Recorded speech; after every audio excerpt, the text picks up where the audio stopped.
नमस्कार दोस्तों। तो क्या चल रहा है आप सभी का। ये वीडियो सबसे ज़्यादा इम्पोर्टेंट होने वाली है उन स्टूडेंट्स के लिए जिन्होंने फेज़ 9 का एग्ज़ाम पास किया है और जिनको स्क्रूटनी के लिए डॉक्यूमेंट्स भेजने हैं अलग अलग रीजन्स में। तो इस वीडियो को पूरा देखिए और इसमें पॉइंट टू पॉइंट बात होगी कि आपको किस तरीके से डॉक्यूमेंट सबमिट करने पड़ेंगे ताकि कोई मिस्टेक ना हो और करना भी नहीं है ताकि बाद में ऐसा हो कि रिजेक्ट कर दिया गया इस वजह से, क्योंकि बड़ी मेहनत के साथ आपने एग्ज़ाम को क्वालिफाई किया होगा, होप होगी कि जॉब मिल जाए। तो इसमें एक एक करके पॉइंट देखिए, सारे डाउट क्लियर हो जाएंगे, कुछ भी इसमें नहीं बचेगा कि ये कैसे करें। अगर फिर भी बाय द वे ऐसा कुछ हो जाता है तो आप कमेंट में पूछ सकते हैं। चलिए स्टार्ट करते हैं। सबसे पहले यहाँ ये बात करेंगे कि आपको कितने रीजन में भेजने हैं। एग्जाम्पल समझिए ध्यान से।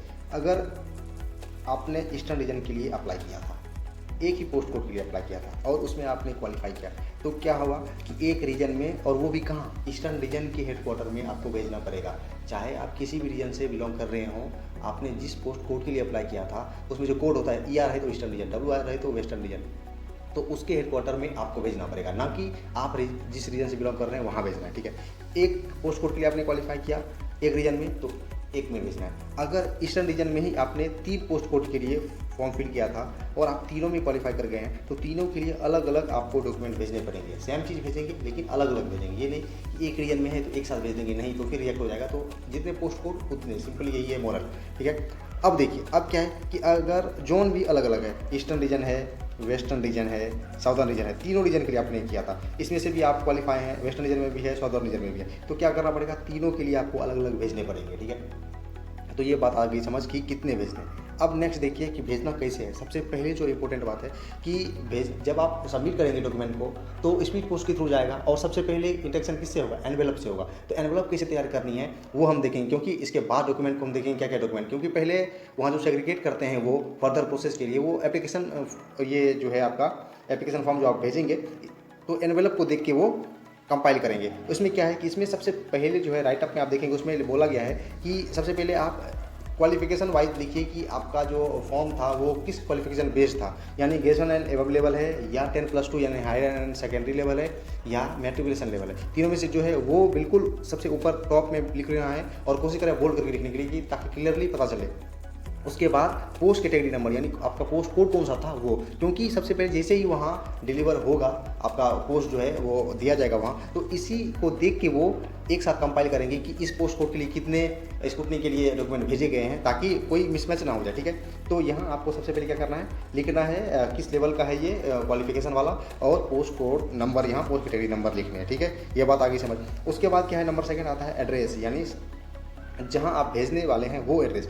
2 के साथ आप लिखेंगे रीजनल ऑफिस का एड्रेस। ठीक है, ये रीजनल ऑफिस कहने का सेंस है जैसे ईस्टर्न रीजन का होगा तो वहाँ का ऑफिस कहाँ है, कोलकाता में, कोलकाता का जो एड्रेस है स्टाफ सिलेक्शन कमीशन का वहाँ आपको उसका एड्रेस लिखना है। वेस्टर्न रीजन का है तो मुंबई का एड्रेस लिखना है। इस टाइप से आपको जहाँ भेजना है, जिस जोन में भेजना है, जिस पोस्ट कोड के लिए आपने क्वालिफाई किया है उसका एड्रेस यहाँ लिखना है और नीचे आपको सेंडर एड्रेस यानी आपका एड्रेस लिखना है, यानी फॉर्म के साथ आपका एड्रेस पूरा यहाँ लिख देना है। ठीक है, ये तो हो गया एनवेलप की बात होगी। और कोशिश करें आप कि A4 साइज का एनवेलप लेने के लिए। क्यों, क्योंकि क्या होता है कि अगर ग्रेजुएशन एंड एबव लेवल वाला है तो 7-8 डॉक्यूमेंट तो हो ही जाते हैं। अगर कास्ट सर्टिफिकेट है, अगर एक्सपीरियंस सर्टिफिकेट है, तो इसलिए क्या होगा कि अगर छोटे एनवेलप में देंगे तो हो सकता है थोड़ा ज़्यादा हो जाए। तो A4 साइज में बिल्कुल कंफर्टेबली आप दे सकते हैं, कोई रिस्क वगैरह नहीं रहता। ठीक है, और विदिन 100 रुपीज़, उससे भी कम में आप कहीं भी भेज सकते हैं स्पीड पोस्ट में, पोस्ट ऑफिस में जाके। तो ये एनवेलप की बात होगी। अब अगला इंपॉर्टेंट पॉइंट है कि एड्रेस जब आप राइटअप जब आप देखेंगे तो देखिए एनेक्जर 2 है, राइटअप में सारे जो उनका एड्रेस दिया हुआ, देखिए सेंट्रल रीजन है तो ये है regional director CR staff selection commission, ये एड्रेस है प्रयागराज वाला। ईस्टर्न रीजन है तो कोलकाता वाला एड्रेस है, देख सकते हैं। कर्नाटका है,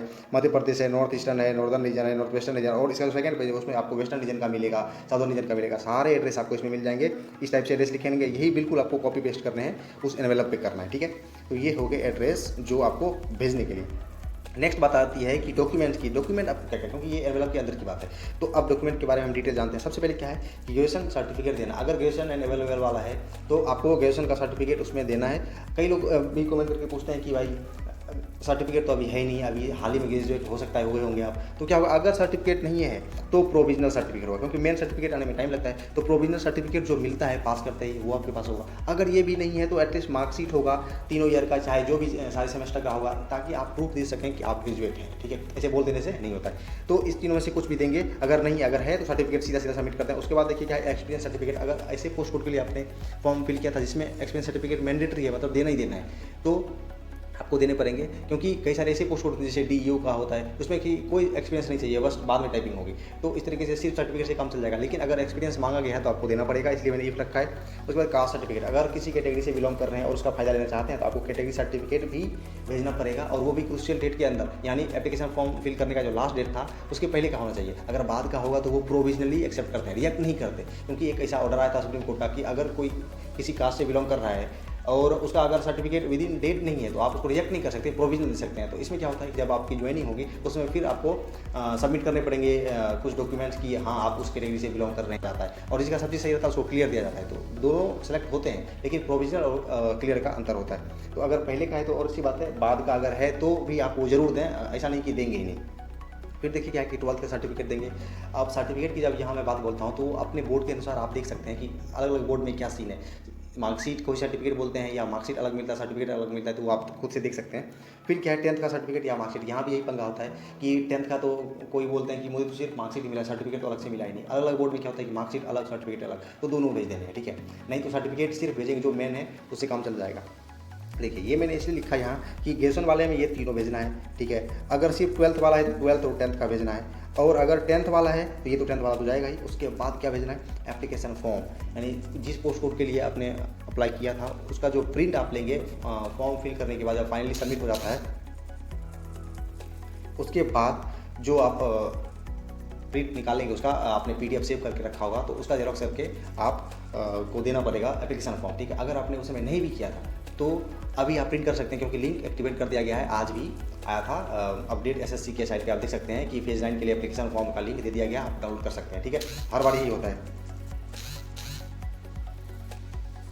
अब देखिए अब क्या करना है कि सारे डॉक्यूमेंट हो गए, सारे डॉक्यूमेंट्स को आपको सिर्फ अटेस्ट करने पड़ेंगे, मीन्स साइन और डेट के साथ, ठीक है। इसमें क्या होता है कि आपने मतलब खुद से अभी प्रमाणित किया है कि हाँ आप ये वहाँ दे रहे हैं, ठीक है। तो अब तो ये अच्छा सिस्टम है। पहले था कि किसी गेजेटेड ऑफिसर से अटेस्ट करवाओ, उसमें थोड़ा पंगा होता था, वो अभी फिलहाल इसमें नहीं होता। जब आप ज्वाइन करने लगेंगे तो उस समय जो अटेस्टेशन फॉर्म दिया था उस समय गेजेटेड ऑफिसर का पंगा होगा, लेकिन अभी के लिए क्या है कि सेल्फ अटेस्ट, यानी खुद से आप साइन करेंगे और डेट डालेंगे। डेट कब का होगा, जिस दिन करेंगे बेसिकली उसी का डेट डाल देंगे, ठीक है, हो गया काम खत्म।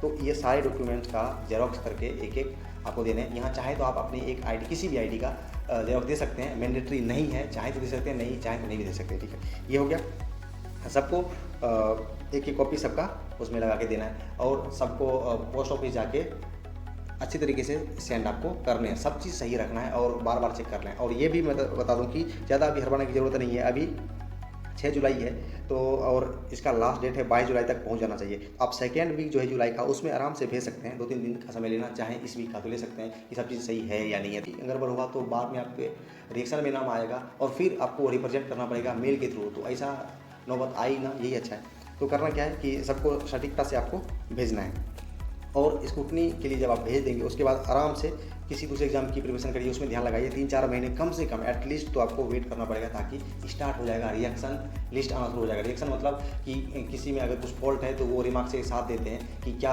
मतलब उसमें कमी रही जिसके कारण उसके एप्लीकेशन को रिजेक्ट किया गया, ठीक है। अगर उसमें आपका नाम होता है तो आपको रिप्रेजेंट करना पड़ेगा, नहीं होता है तो फिर मतलब मज़े हैं, सीधा DV के लिए जाना है। तो इसके बाद का क्या प्रोसेस है फेज़ 9 के लिए, ये कंप्लीट वीडियो आई बटन पे आपको मिल जाएगा, वहाँ से आप देख लें कि स्क्रूटनी में भेजने के बाद क्या प्रोसेस होने वाला है, आपको क्या फॉलो करना पड़ेगा। उसमें कंप्लीट मैंने जानकारी दी है आपको पूरा, फिर कोई वीडियो देखने की जरूरत नहीं पड़ेगी कि अब क्या प्रोसेस होगा। कोई भी डाउट मेरे हिसाब से तो नहीं रहने वाली, फिर भी अगर कोई डाउट है तो पूछ सकते हैं। IOPS में मैंने सब चीज़ बताया कि आपको किस तरीके से तैयार करना है। अगर हायर सेकेंडरी वाला है तो ऊपर आपको हायर सेकेंडरी लिखना है और पोस्ट कोड लिखना है। मेट्रिकुलेशन वाला है तो आपको मेट्रिकुलेशन लेवल लिखना है और पोस्ट कोड लिखना है, ठीक है। बाकी सब चीज़ सेम रहेगा, एड्रेस वगैरह सब चीज़ सेम रहेगा। सर्टिफिकेट का भी मैंने बताई दिया, 12th का 10th का देना है, और सब चीज़ इतना ही देना है, बस इसमें आपका काम